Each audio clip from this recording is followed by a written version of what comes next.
Bienvenidos a Palabras sin Filtro, un podcast donde la Biblia no se disfraza y la verdad no se negocia. Con el pastor Chenny Reyes nos metemos de lleno al libro de Romanos, verso por verso, capítulo por capítulo. Agarra tu Biblia y abre tu mente, porque aquí venimos a pensar, crecer y vivir diferente. Hola a todos mis hermanos amados. Aquí estoy otra vez, listo para continuar con ustedes en esta lectura y en este estudio de la carta de Pablo a los Romanos.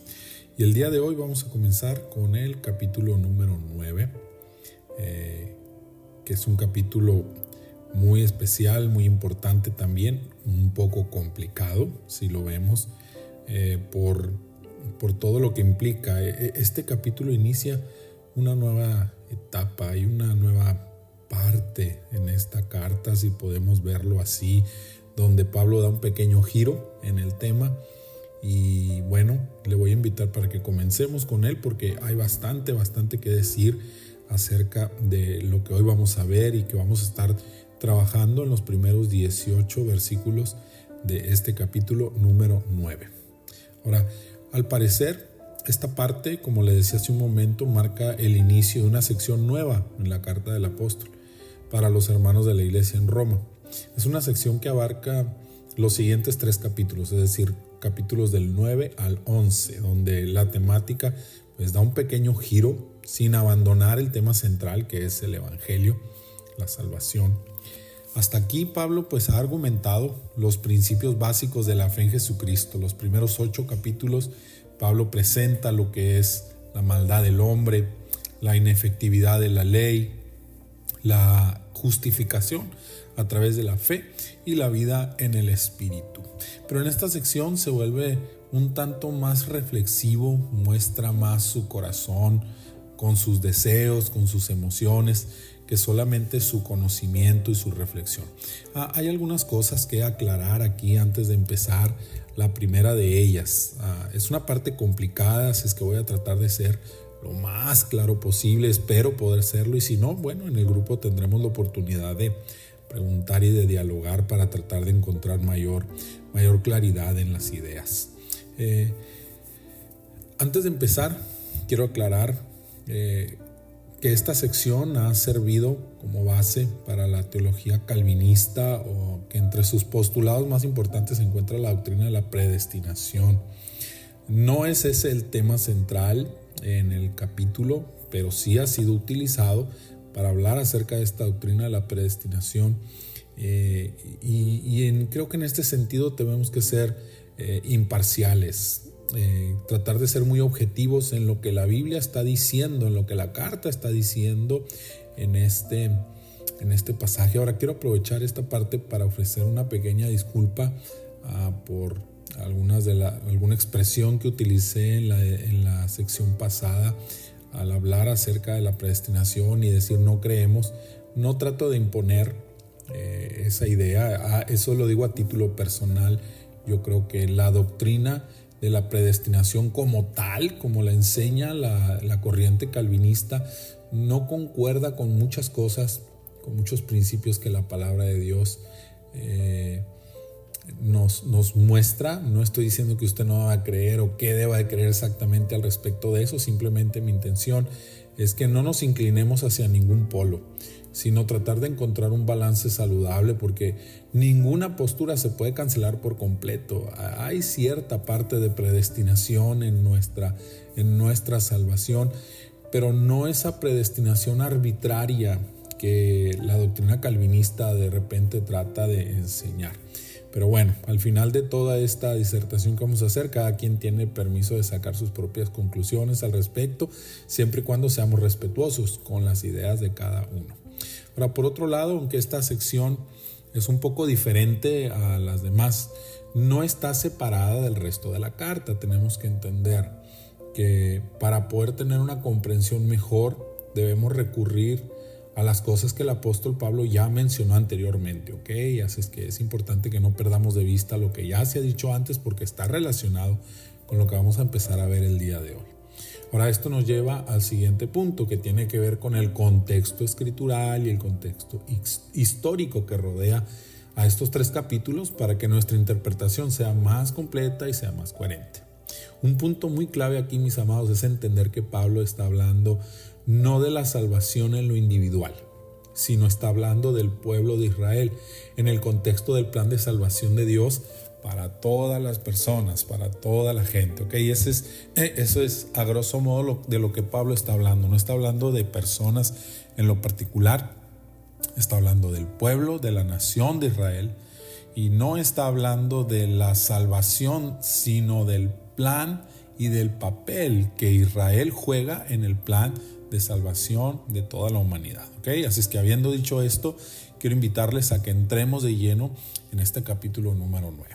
Y bien, Pablo comienza abriendo su corazón con mucha sinceridad en cuanto a sus sentimientos y trata de dejarlo muy bien claro y bien expresado. Dice: con Cristo como testigo, no les digo mentiras, les estoy diciendo la verdad. Siento mucha tristeza en mi corazón. Y después de haber dejado claro que la salvación es por medio de la fe y a través del Espíritu y no por medio de las obras de la ley que dijimos en los capítulos anteriores, él reflexiona en el precio que ha tenido esta verdad, sobre todo para sus compatriotas.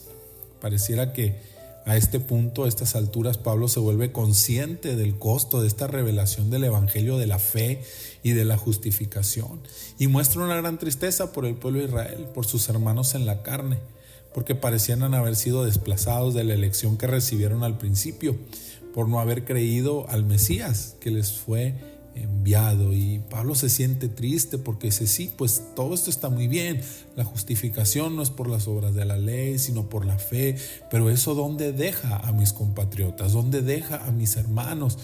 Pareciera que la elección que Dios hizo sobre ellos no hubiera servido, no hubiera funcionado. ¿Sí? Y él se siente triste por sus hermanos, por el pueblo de Israel. Y en esta sección el apóstol revela un grado de madurez bien profundo en cuanto al amor que experimentas, un amor incluso sacrificial, porque dice: preferiría ser anatema, es decir, alejado de Dios, con tal de que mis hermanos en la carne pudieran conocerle. Y aunque esto suena raro de repente leer eso, decir: ay, ¿cómo Pablo está diciendo que quiere estar lejos de Dios para que sus hermanos se salven? No es otra cosa más que el corazón del apóstol Pablo muy cercano al mismo corazón de Dios, al mismo Jesús. Sí, es muy parecido a lo que el mismo apóstol Pablo menciona, pero en el capítulo número 2 de la carta a Filipenses dice: hayan ustedes el mismo sentir que hubo en Cristo Jesús, que se hizo hombre, se despojó, se hizo anatema hasta lo más profundo. Y las palabras de Jesús en la cruz nos dan claridad también en este sentido. Acuérdese las palabras: Padre mío, ¿por qué me has abandonado? Jesús llegó a una separación profunda, a hacerse anatema. Dice: el que no conoció pecado, por nosotros lo hizo pecado, para que nosotros pudiéramos llegar a ser justicia de Dios en él. Eso es lo que Pablo está diciendo. Yo quisiera yo siento por ustedes, por mis hermanos judíos, ese mismo amor que Cristo tuvo por nosotros, que estuvo dispuesto a ser anatema. ¿Lo recuerda? Bueno, lo que Pablo nos está demostrando aquí es su semejanza con Cristo al compartir ese amor dispuesto al sacrificio. Sin embargo, deja también entrever que eso no es posible para él, porque él no es perfecto como Jesús lo fue, pero también que no es necesario, porque Jesucristo ya lo hizo y lo hizo completo. Pero lo que importa aquí es el sentimiento y la disposición que Pablo sentía de entregarse por completo, y creo que todo cristiano verdadero debería aspirar a sentir esa misma pasión, ese mismo amor sacrificial. Y aquí es donde yo te pregunto, mi amado hermano, ¿qué estarías dispuesto a hacer tú para que alguien para que las personas a tu alrededor, tu familia, las personas que tú amas, pudieran ser salvos, pudieran conocer a Jesucristo. ¿Hasta dónde estarías dispuesto tú a quedar mal? ¿Hasta dónde estarías dispuesto tú a sacrificar para que ellos pudieran conocer a Jesús? Pablo dice, yo estaría dispuesto incluso a ser alejado de Dios con tal de que mis hermanos fueran acercados. Eso es amor, eso es pasión. Y sabes, Dios no nos pide eso. Lo que Pablo está tratando de mostrar ahí es el tamaño de la pasión, lo profundo de su amor por sus hermanos. Pero Dios no nos pide que nos alejemos nosotros de Él para acercar a otros. Pero si estamos dispuestos incluso a eso, pues ¿qué otras cosas no podremos hacer? Exponernos al odio de la gente, a la crítica de las personas por compartir nuestra fe, estar dispuestos a ser humildes y a tener paciencia y a seguir intentando cuando las personas no han decidido creer todavía. ¿Y qué estaríamos dispuestos a hacer? Pablo dice, debemos estar dispuestos a todo si realmente amamos a las personas. Ahora, a partir del versículo número 4, Pablo comienza a hablar acerca de la distinción que en su soberanía Dios hizo por Israel para revelarse a la humanidad. Dice Pablo que la adopción, es decir, la inmersión a la familia de Dios, la gloria que habla de la Shekinah, es decir, la presencia manifiesta de Dios, la ley, los rituales, etcétera, etcétera, son cosas que Dios trajo a través del pueblo de Israel, incluido y mucho más importante que todos, de ellos según la carne. Ahora, esto es importante recordarlo, según la carne vino Cristo, el cual es Dios sobre todas las cosas. En ese sentido, pareciera que Dios los escogió como nación para salvación, pero después Pablo deja entender que no es así realmente. Es que hoy en día existe un debate, y no es un debate pequeño, ¿verdad?, sobre la nación de Israel, y lo llaman el pueblo de Dios. Y si bien tenemos mucho que agradecerle a Israel, el mismo apóstol nos deja ver que no se refería al Israel en la carne. Lo que Pablo comienza a dejar claro desde aquí es que Israel en la carne fue escogido, pero no para salvación, sino para cumplir el propósito de Dios de salvar a la humanidad entera, que viene a ser el Israel en la fe. Recuerde que ese es un tema central en esta carta. En capítulos anteriores dices que los hijos de Abraham son en la fe y no en la carne, y aquí retoma ese principio de nuevo. Espero que haya podido explicar bien esto. La elección de Israel no fue para salvación. La elección de Israel fue para revelarle al mundo el plan de salvación. Que a quien Dios escogió para salvación no es el Israel terrenal, sino el Israel espiritual, es decir, aquellos que hemos creído, así como Abraham creyó y le fue contado por justicia. Por eso en el versículo 6, Pablo comienza a hacer la diferencia entre el Israel étnico, o el de la carne, y el Israel espiritual, o el de la fe. Por esa razón, Pablo dice, no es que la palabra haya fallado, es decir, que a diferencia de lo que muchos piensan, la revelación de Dios a Israel no falló por el hecho de que muchos no hayan creído. Recuerde que Israel no fue escogido para ser salvo por encima de los demás pueblos, sino fue escogido para revelar la salvación de Dios a toda la humanidad. Por eso dice que no todos los hijos de Israel son israelitas, y pareciera un juego extraño de palabras, como que todos los hijos de Israel no son israelitas. No se refiere. Los primeros son el Israel étnico, el de la carne, y lo segundo es el Israel espiritual, los que han creído. Y luego agrega que no todos los descendientes de Abraham son sus hijos verdaderamente, pero está hablando de la fe, porque los hijos de Abraham en la fe, es decir, el Israel espiritual, son los hijos de la promesa. No está hablando de Abraham en la carne, está hablando de Abraham en lo espiritual, de la promesa que Dios le hizo a él. Aquí es muy importante que entendamos a lo que Pablo se está refiriendo y recordar las premisas que mencionábamos al principio. Primero, Pablo no está hablando de elección para salvación, sino para el cumplimiento del propósito del plan de salvación, porque es aquí que comienza el gran debate sobre la predestinación. Otra cosa a tener en cuenta es que Pablo no está hablando de personas en particular, sino de naciones o grupos de personas en el contexto del plan de salvación.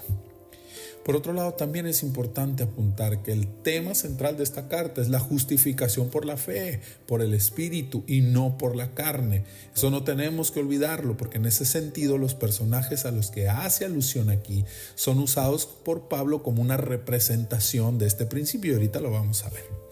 Ahora, el apóstol Pablo presenta dos casos que ilustran o que ponen a Israel en el contexto del plan de salvación.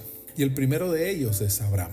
Dice que Dios le había hecho una promesa, que él le daría un hijo y a través de ese hijo él bendeciría a todas las familias de la tierra. Ahora, quiero detenerme aquí un momento y hacer un par de anotaciones. En primer lugar, ¿cuál fue la imagen que Dios le muestra a Abraham en esa promesa? En ella nos deja ver la idea del Israel espiritual, no del Israel étnico o carnal, porque le dice: tu descendencia será incontable, más que las estrellas en el cielo y que la arena junto al mar. El Israel carnal, el físico, el étnico, no era así de grande. La misma Biblia presenta en el Antiguo Testamento que era un pueblo capaz de ser contado e incluso era más pequeño que muchas de las naciones a su alrededor. Por otro lado, la promesa dice que en esa simiente o en esa descendencia bendeciría a todas las familias de la tierra, no solo a los hijos carnales de Abraham.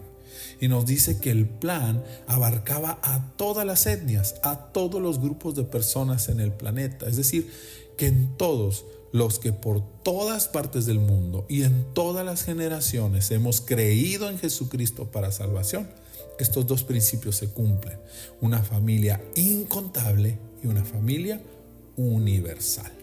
Ahora, aquí es donde creo que la soberanía de Dios y la elección humana o el libre albedrío encuentran su balance. Dios quiere que todos sean salvos, pero Él escogió la forma. La elección humana está en si acepta o no el plan que Dios ya estableció de antemano. ¿Se acuerda que la fe apareció antes que la ley?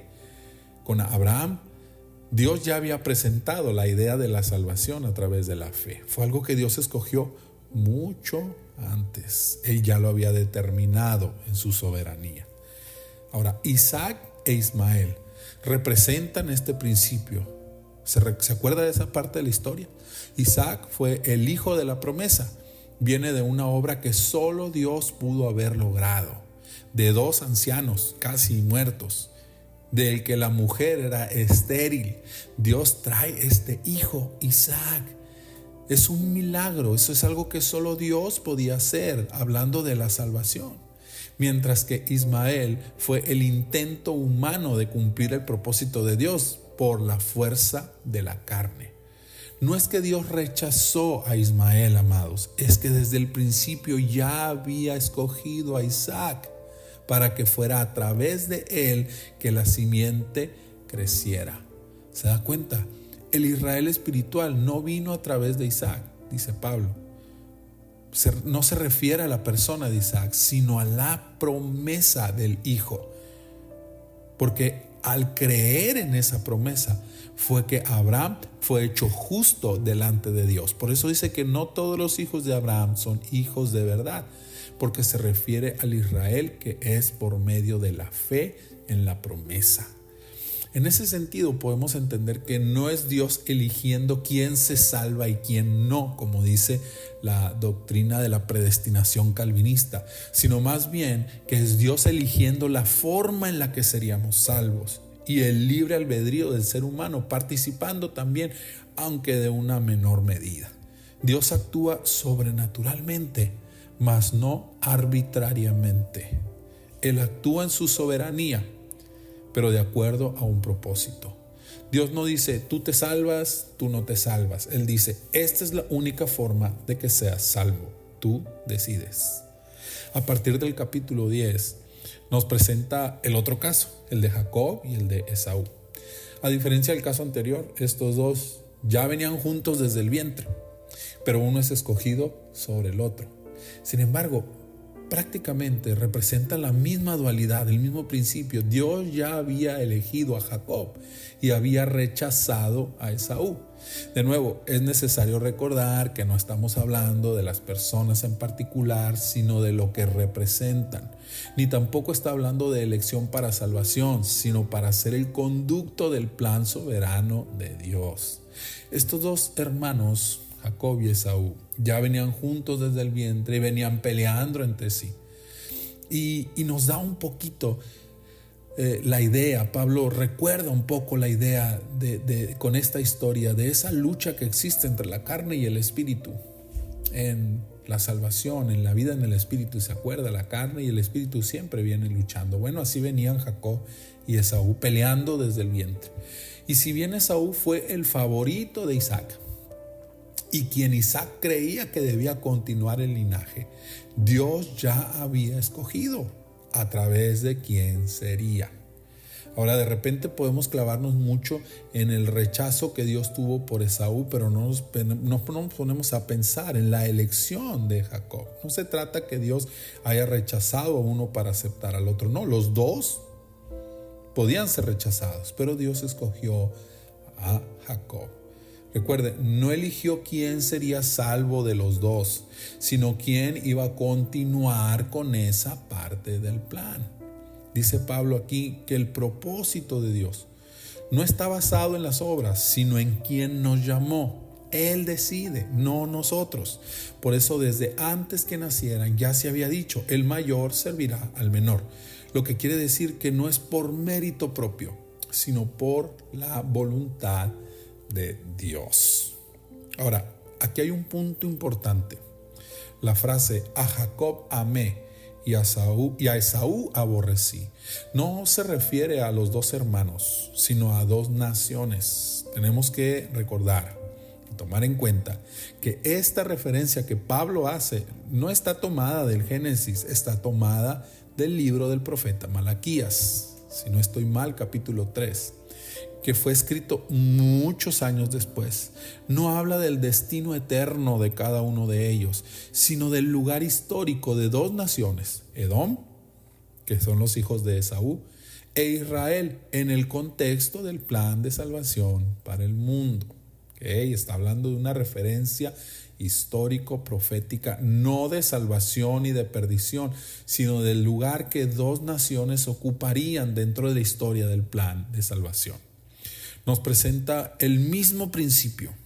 La salvación no es algo que nosotros determinamos a nuestro gusto o a preferencia, sino algo que Dios determina, pero al final nos da a nosotros el libre albedrío para decidir y asumir las consecuencias de nuestras decisiones. Ahora, el versículo 14 presenta un cuestionamiento que pudiera surgir de esta distinción que Dios hace en su soberanía. ¿Será Dios injusto por determinar la forma de la salvación de manera soberana? Es decir, por escoger la forma en que seríamos salvos. Ahora, muy importante leer el contexto. ¿De qué está hablando Pablo en toda esta sección?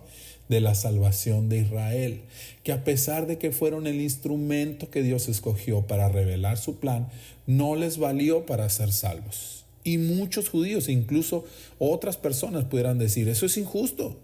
Ya los usaste para revelarte y a pesar de eso no son salvos por no creer en el Mesías. Y Pablo responde, de ninguna manera. Por el contrario, eso es una muestra de la justicia de Dios, porque no le dio ventaja a Israel sobre el resto de las naciones. Todos, para ser salvos, debemos creer en Jesucristo, sean judíos o sean gentiles, porque para Dios, dice Pablo, no hay acepción de personas. Luego el apóstol utiliza una referencia de las palabras de Dios a Moisés. Yo tendré misericordia de quien quiera tener misericordia y me compadeceré de quien quiera compadecerme. Ahora, de nuevo, hay un contexto para estas palabras al que debemos acudir para entender bien este pasaje, y el contexto es este. Moisés está hablando con Dios y le pide que le muestre su gloria. Lo que Moisés quería ver era el rostro de Dios. Sin embargo, Dios le dice, sí me voy a mostrar a ti, pero solo te voy a mostrar aquello que puedas resistir, porque mi santidad es demasiado para ti. Solo te voy a mostrar la parte amable. Le dice, te mostraré mi bien, yo haré pasar mi bien Por decir así, solo te voy a dejar ver aquello que no te va a matar. Puedo mostrarte todo de mí, pero si lo hago, no vas a salir con vida. Y le dice, tendré misericordia de quien yo quiera tener misericordia. Ahora es importante entender este término. La misericordia se parece mucho, va de la mano de la gracia, pero hay una leve distinción. Mientras que la gracia es darnos lo que no merecíamos, la misericordia es no darnos lo que sí merecemos. ¿Sí se entendió? La gracia es cuando Dios me da lo que no merezco y la misericordia es cuando no me da lo que sí me merezco. Es como las dos caras de una misma moneda. De manera personal, creo que la elección de la palabra misericordia y no gracia fue una decisión muy atinada por parte de Pablo, porque la gracia se asocia más a la salvación, que no es de lo que está hablando aquí, sino de que Él puede darnos o retenernos el pago de nuestra maldad de acuerdo a su soberanía, pero no de manera arbitraria, eso sí sería injusto, sino para que su plan se cumpla como está estipulado. Dios fue moviendo las cosas de tal manera que su propósito de salvación para la humanidad pudiera tener lugar. Ahora, concreta la idea diciendo, no es del que quiere ni del que se esfuerza, sino de quien Dios tiene misericordia. Y aquí engloba todo lo que antes había mencionado en el capítulo. No es del que quiere, como en el caso de Esaú, a quien su padre quería que continuara con el linaje. No es del que se esfuerza, como en el caso de Ismael, que fue el resultado del esfuerzo humano, el esfuerzo de Abraham por ayudar a Dios en el cumplimiento de su promesa, sino de quien Dios tiene misericordia, es decir, de quien Él ha decidido usar, diciendo el que Israel haya participado de manera puntual en el plan de salvación, no le da derecho directo a ella. Eso Dios ya lo determinó que fuera a través de la fe. Ahora, en la última parte de esta sección, Pablo aclara más la idea cuando usa el ejemplo de Faraón y dice, yo te levanté, y ese fue un acto de misericordia, porque Faraón era un pecador, era un hombre malo, era soberbio. Los faraones se creían literalmente Dios entre los hombres, hijos del sol. Él no merecía prosperar, él no merecía crecer, él merecía ser destruido por su soberbia, pero Dios tuvo misericordia, es decir, no le dio lo que merecía. ¿Por qué? Porque tenía un papel importante en el plan de Dios para mostrar su gloria. Dios dejó que Faraón creciera y se fortaleciera para que la victoria de Jehová sobre él fuera más reluciente aún.